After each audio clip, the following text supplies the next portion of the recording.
Hello, welcome to my YouTube channel. जैसे कि आप जानते हैं कि अगले आने वाले जो एग्ज़ाम हैं जेके एसएसबी के अंडर, उनमें से एक है फाइनेंस अकाउंट असिस्टेंट का एग्ज़ाम, जिसको हम शॉर्टकट बोलते हैं FAA। ओके, तो इसमें एक जो टॉपिक है आपका वो है इकनॉमिक्स। वो कौन सा आ गया आपका? इकनॉमिक्स। तो इकनॉमिक्स के मार्क्स जो हैं वो 10 मार्क्स हैं। तो उसमें जो आज पहला लेक्चर है हमारा वो हमारा लेक्चर इंट्रोडक्शन टू इकनॉमिक्स। अब जो इकनॉमिक्स की जो मेन जो इम्पोर्टेंट चीज़ें हैं स्टार्टिंग की, वो हम करेंगे आज। उसमें हमारे पास होगा कुछ बेसिक कंसेप्ट होंगे और प्रिंसिपल्स होंगे जो कि कम्पिटिटिव एग्ज़ाम के लिए काफ़ी इंपॉर्टेंट रहेंगे। चलिए स्टार्ट करते हैं। अब सबसे पहले आपको पता होना चाहिए कि इकनॉमिक्स जो वर्ड है वो कहाँ से आया और मीनिंग क्या है इकनॉमिक्स का। तो इकनॉमिक्स जो वर्ड है ये आया ग्रीक वर्ड से। क्या नाम था? ओइकोस और नोमोस। इन दोनों का मीनिंग होता है, ओइकोस का मीनिंग है हाउस होल्ड और नोमोस का मीनिंग हो गया मैनेजमेंट। ओके, तो economics means management of house hold resources. आपके घर में जितने भी रिसोर्सेज हैं उनकी जो मैनेजमेंट है उसको क्या बोलेंगे हम? उसको बोलेंगे हम इकनॉमिक्स बोलेंगे। ओके, नेक्स्ट हमारे पास आ गया डेफिनेशन। अब जो डेफिनेशन है इसकी दो डेफिनेशन मैंने लिखी है, एक जो नॉर्मल थोड़ी लिखी है तो उसको थोड़ा सा दूसरी जो है वो एक्सप्लेन करके दी है। Economics is the study of how scarce resources are used. अब हमारे पास जो रिसोर्स हैं वो स्केर्स हैं, उनको कैसे यूज़ किया जाए टू प्रोड्यूस गुड्स, पैदा करने के लिए, क्या गुड्स एंड सर्विसेज, कोई भी काम या चीज़ें पैदा करने के लिए। And how these are distributed, और वो कैसे डिस्ट्रीब्यूट किए जाते हैं। एंड कंज्यूम, उनको कंज्यूम कैसे किया जाएगा। To meet human needs and wants, जो हमारी ज़रूरत है, ज़रूरियात को पूरा करने के लिए जो हमारे पास रिसोर्स हैं उनको हम कैसे यूज़ करें, उनको फिर उनको डिस्ट्रीब्यूट कैसे करें और फिर उनको कंज्यूम कैसे करें। ओके, और जो दूसरी इसकी डेफिनेशन है वो है हमारे पास economics is a social science. ये किसके रिगार्डिंग है? सोशल साइंस है, तो सोसाइटी के रिगार्डिंग है। दैट स्टडीज़ हो individual, household, firms, governments etcetera and society जो भी हैं वो क्या करते हैं? चॉइस करते हैं किसकी? To allocate scarce resources to satisfy unlimited wants and needs. जो भी हमारे पास रिसोर्स हैं वो स्केर्स हैं, उनको हमने क्या करना है? इस तरीके से एलोकेट करना है कि हमारी जो वांट्स हैं उनको हम सेटिस्फाई कर सकें। ठीक है, ये इसमें क्या हम एग्जामिन करते हैं? इसमें करते हैं प्रोडक्शन, क्या प्रोड्यूस करना है, डिस्ट्रीब्यूशन को डिस्ट्रीब्यूट कैसे करना है, कहाँ करना है, उसके बाद कंजम्पशन कैसे करना है। ठीक है, किसकी? गुड्स एंड सर्विसेज की। आगे समझ। नेक्स्ट हमारे पास इसकी डेफिनेशन जो है वो डेफिनेशन किसने दी है? सबसे पहले जो डेफिनेशन दी है वो एडम स्मिथ ने दी है, जिसको बोला जाता है father of economics. Okay, wealth definition जो दी वो दी थी 1776 में। इसमें जो मेन था वो था वेल्थ को लेके, कि वेल्थ जो है focus on production and accumulation of wealth. ठीक है, तो जो उन्होंने बोला था कि जो इकनॉमिक्स का है साइंस ऑफ वेल्थ है, जिसका मेन जो मकसद वो क्या होना चाहिए? प्रोडक्शन और एक्यूमुलेशन ऑफ वेल्थ। एक्यूमुलेशन में तो क्या? इकट्ठा करना। ठीक है, अब इसका जो मेन था वो था मटेरियल प्रॉस्पेरिटी के ऊपर था, मतलब मेन फोकस किसके ऊपर था? मटेरियल प्रॉस्पेरिटी के ऊपर जो मेन कंसर्न था इनका। तो इन्होंने इग्नोर किया किसको? ह्यूमन वेलफेयर को। और जो ये डेफिनेशन थी टू नैरो थी, बिकॉज इसने सोसाइटी को इग्नोर किया, बाकी जो फैक्टर्स है, बाकी जो पैरामीटर्स हैं उनको इसने इग्नोर किया। अब नेक्स्ट आती है हमारे पास अल्फ्रेड मार्शल की जो है वेलफेयर डेफिनेशन। ठीक है, ये आई थी 1890 में। तो इसका जो मैन था, उन्होंने बोला था कि स्टडी ऑफ मैन काइंड, इंसानियत की स्टडी किसमें? ऑर्डिनरी बिजनेस ऑफ लाइफ, जो मतलब ज़िंदगी में जो कारोबार छोटे बड़े उनको लेके स्टडी करने को बोला, इकनॉमिक्स बोला। अब फोकस ऑन वेल्थ, इस पर वेल्थ पे फोकस किया और साथ ही साथ में ह्यूमन वेलफेयर पे, जो कि एडम स्मिथ ने स्किप किया था। It includes material and social aspects. इसमें सोसाइटी के बारे में पढ़ते हैं और मटेरियल जो मतलब जो एक्यूमुलेशन ऑफ वेल्थ है उसको भी फोकस किया। अब इसको बोला जाता है मोस्ट एक्सेप्टेड डेफिनेशन। ठीक है, नेक्स्ट हमारे पास लियोनेल रॉबिन्स ने जो दी है डेफिनेशन, तो वो है स्केर्सिटी डेफिनेशन। स्केर्सिटी क्या बोलती है? कि हमारे पास जो studies relationship between ends and means, जो स्केर्स मीन्स हैं उनको हमने और एंड्स को हमने कैसे मतलब अचीव करना है। तो human wants are unlimited, resources are limited, हमारे पास जो रिसोर्स हैं वो लिमिटेड है। Have alternative uses, choice is necessary. तो अब मुझे बताओ, एक बंदे के पास अगर मान लो 100 रुपया है, ठीक है, तो उस 100 रुपये को वो कितनी जगहों पे इस्तेमाल कर सकता है? बुक्स ले सकता है, पेन ले सकता है, ऑनलाइन लेक्चर जो वो ले सकता है, और भी मतलब बेशुमार जगहों पे उसको इस्तेमाल कर सकता है। ठीक है, तो वो जो आगे क्या हो गया? अल्टरनेटिव यूजेस आगे किसके? जो सोर्सेज हमारे पास लिमिटेड, उनके यूजेस हैं। ठीक है, नेक्स्ट है हमारे पास ग्रोथ की डेफिनेशन। ये किसने दी है? पॉल सैमुअल्सन ने दी है, 1948 में दी है। ओके, तो इनका मेन जो मकसद था वो क्या था, growth refer to the increase किसका, increasing country's output of goods and services over time. जो मतलब जो हमारे ग्रोथ किसकी होगी, कंट्रीज का जो आउटपुट होगा उसकी जो इंक्रीज़ है उसको बोला जाएगा ग्रोथ। ठीक है। अब इन्होंने जो मेन बात की है वो है रियल नेशनल इनकम और रियल जीडीपी। अब रियल जीडीपी और रियल नेशनल इनकम क्या है, वो एक ही चीज़ें हैं, जो थोड़ा बताने की कोशिश करता हूँ आपको मैं। जो जीडीपी होता है दो टाइप का होता है, एक होता है नॉमिनल, ठीक है, एक हो गया नॉमिनल, तो एक हो गया हमारे पास रियल। ठीक है, ये होता है रियल, जो करंट प्राइसेस है ना हमारे पास विदाउट इन्फ्लेशन, उसमें इन्फ्लेशन हम निकालते नहीं हैं, तो वो हो गया हमारे पास नॉमिनल। ठीक है, मान लो जैसे कोई भी इस वक्त किसी की जगह भी जो ना, जैसे हमारी कंट्री की जो इस वक्त जीडीपी है वो है अप्रॉक्सीमेटली 4 पॉइंट कुछ ट्रिलियन डॉलर है। ठीक है, तो अब जो ये है ये आ गई नॉमिनल, जो करंट प्राइसेस पे है। बट उसको जब हम क्या करेंगे, इन्फ्लेशन को निकाल देंगे बाहर, किसी बेस पीरियड के कंपैरिजन में उसको जब बाहर निकाल देंगे हम इन्फ्लेशन को, तो वो जो बाकी जो बचेगी उसको बोलेंगे हम, क्या बोलेंगे, उसको बोलेंगे हम रियल जीडीपी। आगे समझ, ये कुछ भी हो सकता है। ठीक है, अब इन्होंने और जो बात की है वो उन्होंने क्या कहा कि growth indicates an expansion in the productive capacity of an economy. अब जब ग्रोथ होगी, इकनॉमिक ग्रोथ होगी, तो उसमें क्या होगा, जो प्रोडक्टिव कैपेसिटी इकानमी की है वो बढ़ती है। ठीक है, ये किससे होता है, कैपिटल फार्मेशन से होता है, टेक्नोलॉजी से होता है और लेबर एफिशिएंसी से होता है। जब हमारे पास कैपिटल फार्मेशन होगी तो हमारी जो इकानमी की ग्रोथ होगी, टेक्नोलॉजी होगी एडवांस तो हमारी इकानमी की ग्रोथ होगी, जब लेबर एफिशिएंट होगी, स्किल्ड होगी, तो भी हमारी इकानमी जो है उसकी ग्रोथ होगी। आगे समझ।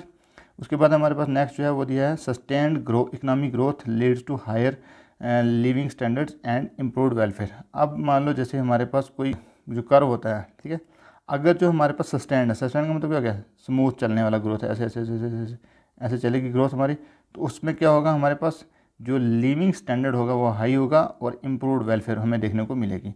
अगर ये होगा अनस्टेबल होगा, जैसे मान लो ऐसे ऐसे ऐसे ऐसे होगा, तो इकानमी में कभी रिसेशन, कभी बूम, कभी डिप्रेशन, तो ये चीज़ें चलती रहेंगी। उसके बाद हमारे पास नेचर ऑफ इकनॉमिक्स, जो नेक्स्ट टॉपिक है वो है नेचर ऑफ इकनॉमिक्स। अब जो है इकनॉमिक्स क्या है, सोशल साइंस है। अब ये क्या करती है, studies human behaviour related to production, consumption and distribution, ये चीज़ें डिस्कस करती है। अब दूसरा है कि पॉजिटिव साइंस क्यों बोला जाता है इकनॉमिक्स को। इकनॉमिक्स को साइंस में पॉजिटिव साइंस इसलिए बोला जाता है कि डील्स विद फैक्ट्स, ये फैक्ट्स के ऊपर काम करती है। जैसे मान लो demand falls when prices rises, अगर किसी कमोडिटी के प्राइस राइज हो जाते हैं तो उसकी डिमांड जो है कम हो जाती है। और दूसरी है हमारे पास नॉर्मेटिव साइंस। तो नॉर्मेटिव साइंस क्या कहती है, deals with value judgement. Value judgement क्या होती है, गवर्नमेंट शुड रिड्यूस टैक्सेस। अब जब गवर्नमेंट क्या करेगी, टैक्स कम कर देगी, तो उससे क्या होगा, मनी सप्लाई बढ़ जाएगी मार्केट में। तो जब मनी सप्लाई मार्केट में बढ़ जाएगी तो उससे क्या होगा कि लोगों के पास पैसा ज़्यादा आएगा, लिक्विडिटी बढ़ेगी, तो लोग डिमांड ज़्यादा करेंगे, उससे प्रोडक्शन ज़्यादा होगी, तो ओवरऑल इकानमी को बेनिफिट होगा। ओके, दूसरा हमारे पास इन्होंने बोला कि economics is both positive and normative science.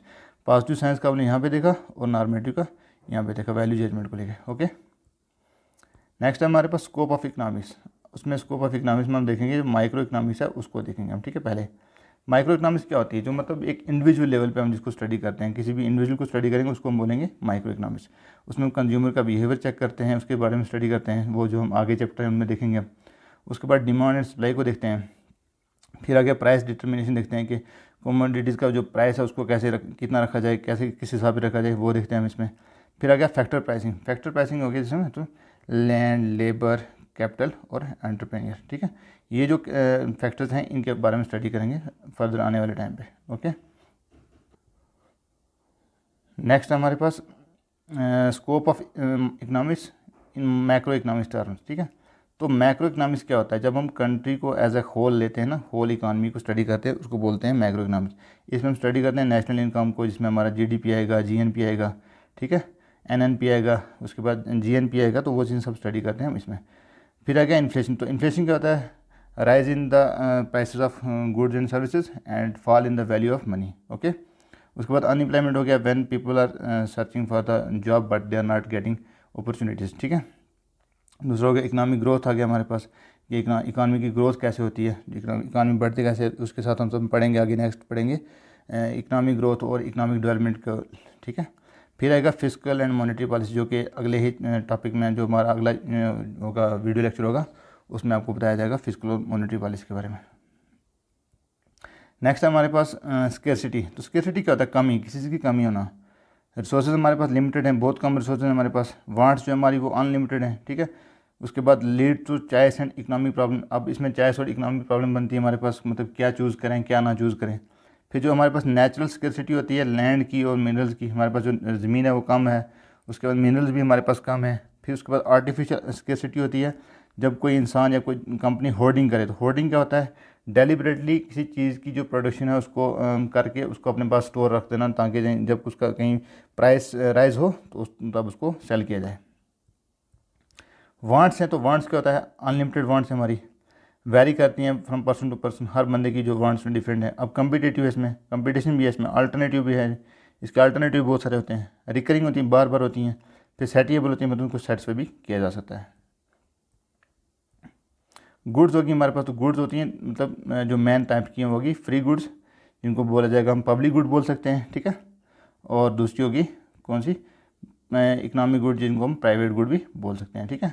इनमें आगे जो फर्दर हम डिटेल में पढ़ेंगे वो उसमें आएगा पब्लिक गुड, प्राइवेट गुड, उसमें आता है। फिर और भी टाइप्स फर्दर आती हैं। तो जो फ्री गुड है वो फ्री अवेलेबल होती है, जैसे हमारे पास एयर है और सनलाइट है, अवेलेबल फ्री है। इसमें कोई आप किसी को जो ना क्या निकाल नहीं सकते हो, और इसके इसके जो अल्टरनेटिव भी नहीं है इसका। तो इकोनॉमिक गुड होगी जिसका जिसका कोई ना कोई अल्टरनेटिव हो, और ऐसी गुड जो फूड क्लास में हो, ठीक है। या कोई भी ले लो एग्जांपल, गाड़ी ले लो, उसके बाद अच्छा कोई पेड पार्किंग होगी, और भी बेस पर। तो ये क्या? स्केर्स है और इसका कुछ कुछ प्राइस है, ठीक है, जो प्राइस दे के आपको अवेल करना पड़ता है, ठीक है। तो फ्री गुड जो है फ्री अवेलेबल, और इकोनॉमिक गुड जो प्राइवेट है। नेक्स्ट आ गया हमारे पास यूटिलिटी। अब यूटिलिटी क्या होता है? किसी भी चीज़ की जो सेटिस्फाइंग पावर होती है ना, वो होगी यूटिलिटी, ठीक है। Power of a good to satisfy wants. अब सब्जेक्टिव इन नेचर है ये। उसके बाद measured in imaginary units called util. इसको हम यूटिल्स में मेजर करते हैं। ये जब हम फर्दर पढ़ेंगे, दो टाइप की जो यूटिलिटी होती है उसमें जब पढ़ेंगे हम, तो फिर आपको बताएंगे। जिसमें हमारे पास आएगा कार्डिनल यूटिलिटी, ठीक है, और आएगी हमारे पास ऑर्डिनल यूटिलिटी, ठीक है। आगे समझ। तो ये जो कंसेप्ट है ये आता है ऑर्डिनल यूटिलिटी के अंदर आता है, जिसमें हम यूज़ करेंगे इन डिफरेंस कर्व को भी।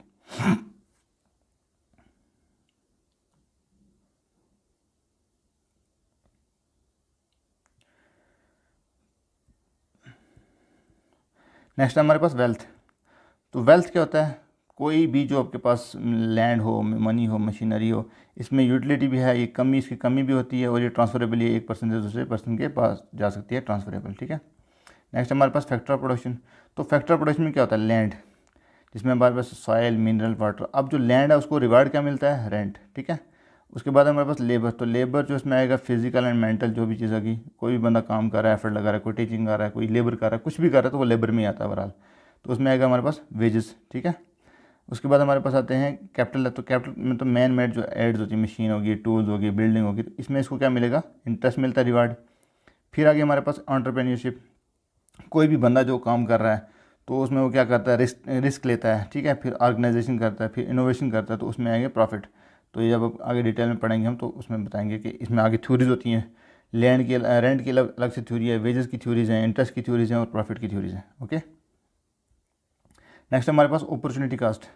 अपॉर्चुनिटी कास्ट क्या होता है? मान लो आप लोग अभी पढ़ रहे हो, तो आप अपने पढ़ाई की वजह से आप कुछ जॉब छोड़ रहे हो, कोई और बिज़नेस छोड़ रहे हो, तो वो जो बिज़नेस आप छोड़ रहे हो, ठीक है, वो हो गया आपका अपॉर्चुनिटी कास्ट, ठीक है। तो cost of best next the cost of next best alternative forgone, जो हमने छोड़ दिया, ठीक है। Choosing job over studies. आप या तो कोई बंदा जॉब कर रहा हो, स्टडी छोड़ दे, ठीक है। कास्ट, स्टडी कास्ट जो किसकी है? स्टडीज़ फॉर गन, जो स्टडी छोड़ दी उसकी जो कास्ट है, ठीक है। तो इसमें क्वेश्चन बनते हैं, आगे देखते हैं आगे। फिर हमारे पास प्रोडक्शन पॉसिबिलिटी कर, जो कि बहुत इंपॉर्टेंट है। जो इसका पैटर्न बना हुआ है इसको JKSSB का, तो उसको लेके PPC या PP, इसको बोलते हैं PPP, प्रोडक्शन पॉसिबिलिटी फ्रंटियर भी बोलते हैं इसको, ठीक है। तो इसको लेके क्वेश्चन आने के चांसेस बहुत ज़्यादा हैं, ठीक है। इसमें क्या होता है? Shows combination of two goods की कम्बिनेशन होती है। तो अब जो assumes limited resources and technology, जो टेक्नोलॉजी इसमें वो लिमिटेड रखी है, और रिसोर्सेज भी लिमिटेड रखे हैं। डाउनवर्ड स्लोपिंग होता है, ये आप देख रहे हैं यहाँ पे, ठीक है। उसके बाद कनकेव टू ओरिजिन होता है। मैक्सिमम टाइम तो ये कनकेव टू ओरिजिन होता है, बट कभी कभी ये स्ट्रेट लाइन बन सकती है, और फिर कन्वेक्स टू ओरिजिन भी हो सकता है, ठीक है। तो ये कब होगा? अब ये जो चीज़ है इसकी, ये तब होगी कि जब इसको अपॉर्चुनिटी कास्ट जब ज़्यादा होगी तब होगा कनकेव, ठीक है। तो जब होगा कांस्टेंट तो तब होगा ये बिल्कुल straight line, downward slope line, ठीक है। उसके बाद जब अपॉर्चुनिटी कास्ट जब नेगेटिव होगी तो तब होगा ये कनकेव टू ओरिजिन, बट ये बहुत रेयर केस है, ये वाला केस जो है बहुत रेयर है, ठीक है। मोस्ट कॉमन जो है वो ये वाला है, उसके बाद थोड़ा ये भी है, ठीक है। आगे समझ, तो ये आगे हम थोड़ा और डिटेल में देखेंगे। इसमें एक और चीज़ ये है कि जब दो चीज़ें ना, दो गुड्स हैं, मान लो यहाँ पे आप यहाँ पे कोई एक गुड रख लो, यहाँ पे कर्ड है तो यहाँ पे क्या है, बटर है, ठीक है। अब या तो कर्ड में तैयार किया जाएगा ज़्यादा या बटर तैयार किया जाएगा, ठीक है, या तो फिर दोनों को बराबर रखा जाएगा। तो उस हिसाब में जो कर्व है ये ऐसे बन रही है, ठीक है। क्योंकि अगर एक भी चीज़ को छोड़ेंगे तो दूसरी ज़्यादा करेंगे तो फिर एक छोड़नी पड़ जाएगी, ऐसे करके ये ग्राफ ऊपर जाएगा तो ऐसे बनेगा, ठीक है।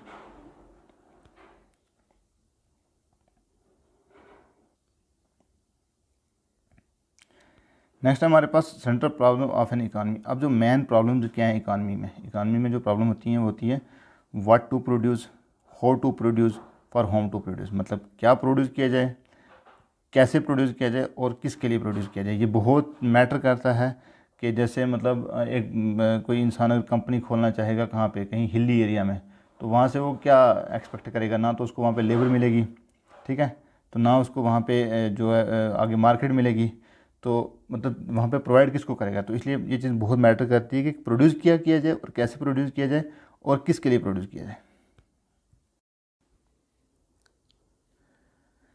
नेक्स्ट जो हमारे पास वो है फंडामेंटल जो है ना इसके प्रिंसिपल ऑफ इकोनॉमिक्स, वो हैं जो जो दिए किसने थे, मैनकीव ने दिए थे 10 प्रिंसिपल, ठीक है।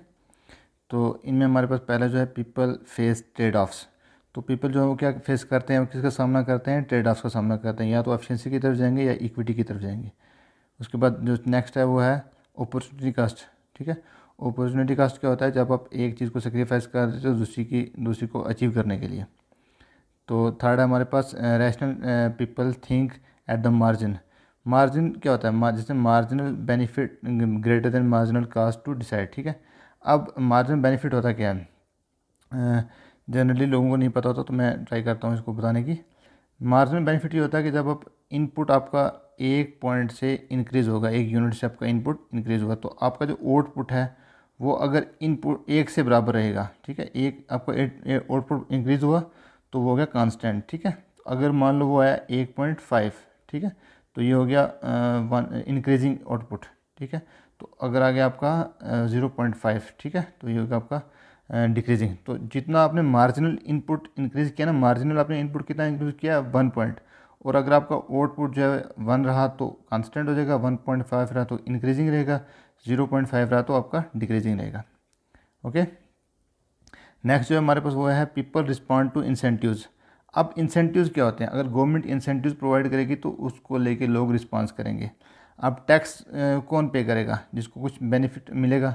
जैसे लोग टोल पे करते हैं, तो टोल पे क्यों करते हैं, क्योंकि रोड की कनेक्टिविटी, जो रोड की कंडीशन होती है वो अच्छी मिलती है उनको, हाईवेज़ मिलती हैं, वहाँ पे टनल मिलते हैं, तो उस चीज़ को लेके वो लोग क्या करते हैं, टोल पे करने में अच्छे से मतलब हैप्पीली वो टोल पे कर देते हैं।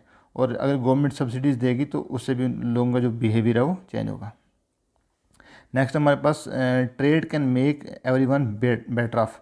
अब ट्रेड से होता क्या है, मतलब अगर मान लो इंडिया और कोई और कंट्री जो आपस में ट्रेड कर रहे हैं, तो उससे क्या होगा, स्पेशलाइजेशन आएगी। स्पेशलाइजेशन क्या होता है कि मतलब एक चीज़ को बार बार जब कोई इंडस्ट्री या कोई लेबरर प्रोड्यूस करेगा तो उसको स्पेशलाइजेशन आ जाएगी, तो वो उसमें एक स्किल्ड हो जाएगा, तो उसके लिए वो प्रोड्यूस करना ईजी हो जाएगा। तो वो प्रोड्यूस करके दूसरी कंट्रीज़ में बेचेगा, तो वहाँ से क्या होगा, उसको कंपैरेटिव एडवांटेज मिलेगा। तो उससे क्या होता है ओवरऑल, उससे क्या होगा ओवरऑल आपकी जो मतलब हर बंदे को वहाँ पे इम्प्रूवमेंट देखने को मिलती है, ओके।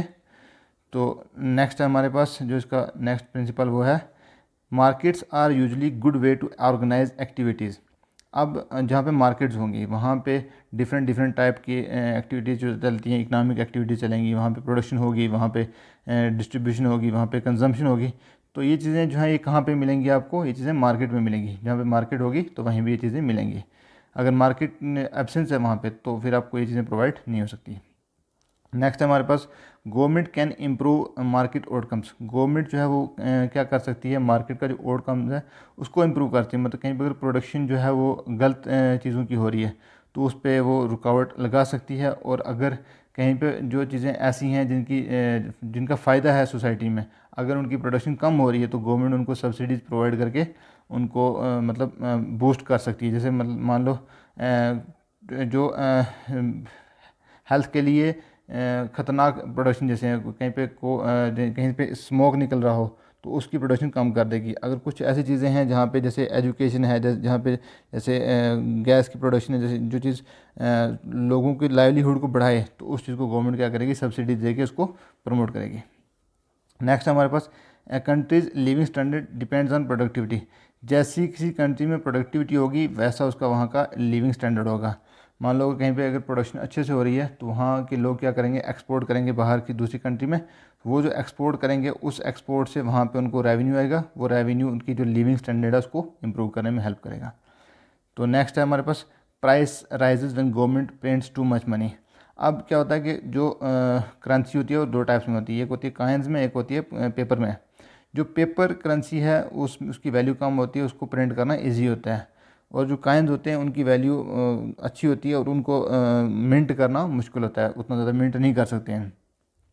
तो जो करेंसी है, अगर कहीं पे गवर्नमेंट क्या करेगी, ज़्यादा प्रिंट कर देगी करेंसी, ठीक है, नोट्स, तो उससे क्या होगा कि लोगों के पास मनी सप्लाई ज़्यादा हो जाएगा, तो फिर वो लोग क्या करेंगे, डिमांड ज़्यादा करेंगे। डिमांड से क्या होगा कि इन्फ्लेशन आएगा मार्केट में। इन्फ्लेशन क्या होता है, rise in the prices of goods and services and fall in the value of money. Okay. और नेक्स्ट हमारे पास सोसाइटी जो है उसमें क्या होता है, face short run trade off. अब जो ट्रेड ऑफ क्या होता है, मतलब टकराव, मतलब या तो एक चीज़ रहेगी या दूसरी रहेगी। उसमें क्या है, जो जैसे यहाँ पे बताया गया है इन्फ्लेशन और अनएम्प्लॉयमेंट, या तो इन्फ्लेशन रहेगी या अनएम्प्लॉयमेंट रहेगी, तो उस चीज़ को लेके बोला गया फ्लिप्स कर्व, ये काफ़ी इंपॉर्टेंट है। ये जो दो तीन टॉपिक्स हैं यहाँ पे काफ़ी इंपॉर्टेंट है, और ये चीज़ें एमसीक्यू में आ सकती हैं, बहुत ज़्यादा चांसेस हैं इसके। नेक्स्ट है हमारे पास इकोनॉमिक सिस्टम, जो ना इकोनॉमिक सिस्टम जो ना वो जैसा बोल सकते हो कि जो टाइप्स ऑफ इकोनॉमिक्स जो हैं वो कौन कौन सी हैं, टाइप्स ऑफ इकोनॉमी, ठीक है। अब जो है उसमें हमारे पास पहले है कैपिटलिज्म। तो कैपिटलिज्म क्या होता है, इसमें आप बोल सकते हो मार्केट और फ्री एंटरप्राइज, ठीक है, जिसमें गवर्नमेंट टोटली जो है ना वो छोड़ दे किस पे, प्राइवेट ओनरशिप को दे दे, प्रॉफिट मोटिव वहाँ पे चले, प्राइस मैकेनिज्म सॉल्व करे प्रॉब्लम को, ठीक है। तो वो चीज़ जब चले तब उसको बोलेंगे हम कैपिटलिज्म, जहाँ पे गवर्नमेंट का कोई कंट्रोल ना हो, वहाँ पे सब चीज़ें किसके बेस पे चले, डिमांड और सप्लाई के बेस पे चले, वहाँ पे प्राइवेटाइजेशन जो है वो सबसे ज़्यादा हो। तो ऐसे जो कंट्रीज के एग्जांपल है हमारे पास यूएसए है, और साथ साथ में हांगकांग भी हम बोल सकते हैं, ठीक है। नेक्स्ट हमारे पास सोशलिज्म। तो सोशलिज्म में क्या होता है, इसको आप बोल सकते हैं प्लान्ड कमांड इकॉनमी, ठीक है। इसमें टोटली कोई भी जो काम हो वो गवर्नमेंट की तरफ से होता है, गवर्नमेंट के मतलब जिसको बोलते हैं ना वो सर्विलेंस में काम होता है, तो गवर्नमेंट से बाहर वहाँ पे कुछ भी नहीं होता है। तो उसको बोलेंगे आप government ownership, central planning. Example वहाँ पे आगे फार्मर यूएसएसआर और क्यूबा। यूएसएसआर में आज के टाइम पे यूएस अपना रशिया, और जो इसकी बाकी जो कंट्रीज हैं इसके जैसे उज़्बेकिस्तान, ताजिकिस्तान, जैसे यूएसएसआर जो है ना उसको जब टूटा था तो ये कंट्रीज़ बनी थी नीचे। ओके। उसके बाद हमारे पास मिक्स इकानमी। अब मिक्स इकानमी क्या है, मिक्स इकानमी जिसमें दोनों ही चीज़ें हों, कौन कौन सी, जिसमें सोशलिज्म भी हो और क्या हो, कैपिटलिज्म भी हो। तो ये दोनों चीज़ें जिसमें आएंगी तो उसको बोलेंगे हम मिक्स्ड इकानमी, जिसमें क्या होगा, गवर्नमेंट का मतलब मार्केट का भी है कुछ इंटरवेंशन, और गवर्नमेंट जो है वो भी काम कर रही है अपने तौर पे, तो इसको बोला जाता है मिक्स्ड इकानमी। तो इसके एग्जांपल आप दे सकते हो इंडिया और साथ में यूके, ठीक है। नेक्स्ट हमारे पास जो इंपॉर्टेंस ऑफ इकोनॉमिक्स है, ठीक है। इकोनॉमिक्स की क्या इंपॉर्टेंस है, एफिशिएंट एलोकेशन ऑफ रिसोर्सेज होती है इसमें, इंप्रूव स्टैंडर्ड ऑफ लिविंग होता है, हेल्प्स इन पॉलिसी फॉर्मुलेशन होता है, useful for business and government. अब ये चीज़ें कैसे काम करती हैं, मतलब जब आप इकोनॉमिक्स को स्टडी करोगे तो आप जो आपके रिसोर्सेज हैं उनको आप एफिशिएंटली एलोकेट करोगे, ठीक है। मान लो आपके पास अगर आपने इकोनॉमिक्स पढ़ी है या आप एक रैशनल कंज्यूमर हो, तो आप अपने जो रिसोर्स हैं उनको अच्छे तरीके से यूटिलाइज करोगे, जहाँ से आपको जो सेटिस्फेक्शन वो मैक्सिमम हो, ठीक है। उसके बाद आपका जो स्टैंडर्ड ऑफ लिविंग है वो बढ़ जाएगा। जब आप जो एक्सपेंडिचर है वो सोच समझ के करोगे तो ऑब्वियस ही बात है कि आपका जो स्टैंडर्ड ऑफ लिविंग है वो इम्प्रूव होगा। Helps in policy formulation. अब अगर आपके पास डेटा प्रोवाइड है, ठीक है, तो वो डेटा जो आपको हेल्प करेगा किसके लिए, पॉलिसी फार्मूलेशन के लिए, मतलब आपको अनएम्प्लॉयमेंट कितनी रिड्यूस करनी है, इन्फ्लेशन कितना रिड्यूस करना है, या और चीज़ें जैसे आ गई, मतलब फिजिकल पॉलिसी, मॉनेटरी पॉलिसी जो है उसमें आपको हेल्प करेगा बहुत ज़्यादा, फिर अगर आपका बिज़नेस है या गवर्नमेंट जो है वो बॉडीज़ हैं वो इसमें काफ़ी इसको है मतलब उनके लिए काफ़ी यूज़फुल रहती है इकनॉमिक्स के, वो किस तरीके से कोई मतलब अगर किसी चीज़ की प्रोडक्शन करनी है, बिज़नेस कोई ऐसा है जो प्रोडक्शन करता हो, तो उसको जो डेटा उसके पास प्रोवाइड होगा तो वो उसके बेस पे प्रोड्यूस करेगा कि हाँ यार वहाँ के लोग जो हैं वो ऐसा ऐसा कंज्यूम करते हैं, तो वो चीज़ वहाँ पे वो प्रोड्यूस करेगा। अब इकनॉमिक्स की कुछ लिमिटेशन भी हैं, ठीक है, ये ऐसा नहीं कि ये बिल्कुल जो होता है ना फ्लॉलेस कुछ भी नहीं है इसमें, तो ये भी इसमें भी कुछ फ्लॉज हैं। तो वो फ्लॉज क्या हैं, लिमिटेशन क्या है इसकी, बेस्ड ऑन अनरियलिस्टिक अजम्पशन, इसकी जो अजम्पशन है वो बहुत अनरियलिस्टिक है। जैसे परफेक्ट कंपटीशन है तो रैशनल बिहेवियर है। परफेक्ट कंपटीशन क्या होता है, इसमें ये बोला जाता है कि हर बंदा उसको इन्फॉर्मेशन है और जो गुड्स और सर्विसेज हैं वो क्या है हर जगह पे होमोजीनियस हैं, ठीक है। तो ये चीज़ इन रियल वर्ल्ड में काफ़ी डिफ़िकल्ट होती है फाइंड करना, बल्कि रियल वर्ल्ड में क्या होता है कि मैक्सिमम जगह पे होता है मोनोपोलिस्टिक कंपटीशन होता है, ठीक है, मोनोपोलिस्टिक कंपटीशन आप इसको बोल सकते हो। उसके बाद है इसने जो इसका जो मेन फोकस हो रहा है इकोनॉमिक मैन पे ऊपर रहा है, इसने इग्नोर किया किसको, इमोशन को और एथिक्स और इमोशन को इसने इग्नोर किया, किसने, इकोनॉमिक्स ने। अब इसमें क्या होता है, प्रेडिक्शन होती हैं। प्रेडिक्शन जो होता है उसको बोलते हैं फोरकास्टिंग बोलते हैं, ठीक है। तो फोरकास्टिंग जो वो मतलब हमेशा एग्जैक्ट नहीं होती हैं, ठीक है, ड्यू टू ह्यूमन बिहेवियर, जो ह्यूमन बिहेवियर है वो चेंज होता रहता है, तो आप उसके बेस पे टोटली जो है ना एक कंक्लूजन पे आना वो मुश्किल हो जाता है। फिर उसके बाद जो है ना इसका मटेरियल वेलफेयर के ऊपर काम किया इसने, इकनॉमिक्स ने। तो इग्नोर नॉन मटेरियल एस्पेक्ट्स, तो इसने जो नॉन मटेरियल एस्पेक्ट्स हैं उसको इन्हें इग्नोर किया इसने, इकनॉमिक्स ने। नेक्स्ट हमारे पास influenced by social political and cultural factors. ये जो इकोनॉमिक्स है ये किससे इन्फ्लुएंस होती है, इसको असर किसका होता है, सोशल इश्यूज जो उनका असर होता है, पॉलिटिकल जो है वो उससे इन्फ्लुएंस होती है, कल्चरल फैक्टर से इन्फ्लुएंस होती है। उसके बाद है difficulty in measuring utility and satisfaction, utility और जो सेटिस्फैक्शन है उसको मेजर करने में डिफ़िकल्टी होती है। नेक्स्ट है हमारे पास contains value judgement normative nature, जैसे मैंने आपको पीछे बता दिया है। Economics is not an exact science, ये क्या है, एग्जैक्ट साइंस भी नहीं, इसमें भी काफ़ी चीज़ें जो हैं वो मतलब अजम्पशन के बेस पे हैं, नॉट ऑन द फैक्ट। तो ये था कुछ इम्पॉर्टेंट जो इसके हमारे पास प्रिंसिपल्स और जो इसके जो बेसिक कॉन्सेप्ट थे। तो मिलते हैं अगले वीडियो लेक्चर में, तब तक के लिए थैंक यू।